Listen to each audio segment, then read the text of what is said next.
Sunday, March the 18th, 2018, to you.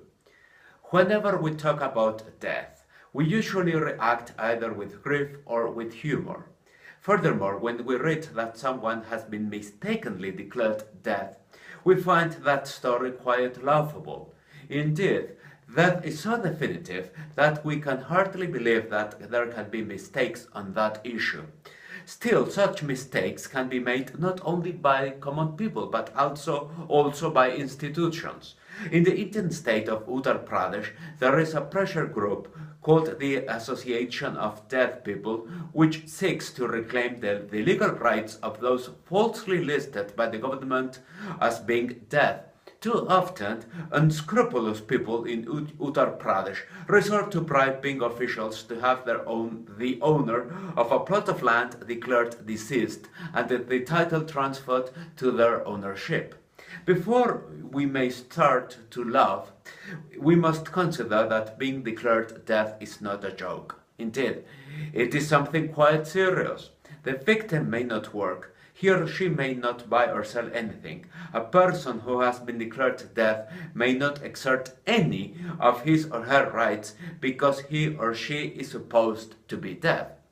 Precisely 2 days ago, Mr. Constantin Reliu faced a major setback when a court in the northeastern city of Vaslui refused to overturn his death certificate because his request was filed too late. Mr. Reliu, a 63-year-old Romanian citizen, first went to work in Turkey in 1992 and returned in 1995 only to find out that his wife was being unfaithful to him. In 1999, he decided to return to Turkey for good. Last December, Turkish authorities detained over expired papers and in January deported him to Romania. However, in 2013, Mr. Reliu's wife filed for a local court to declare him dead. So when he arrived to Bucharest airport, he was informed by border officials that he had been declared dead. First, it is unacceptable that Romanian authorities had declared a person dead without checking first whether that citizen was still living in another country. The judge who declared the death of Mr. Reliu must have contacted Turkish authorities. His or her verdict was so negligent that it would not be surprising if Mr. Reliu's wife had bribed him or her.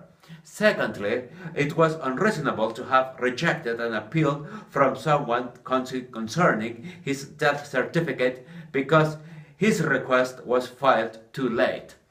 Well, it is evident that that story occurred in Romania after all. It involved bureaucracy and an undead character. The world is still on.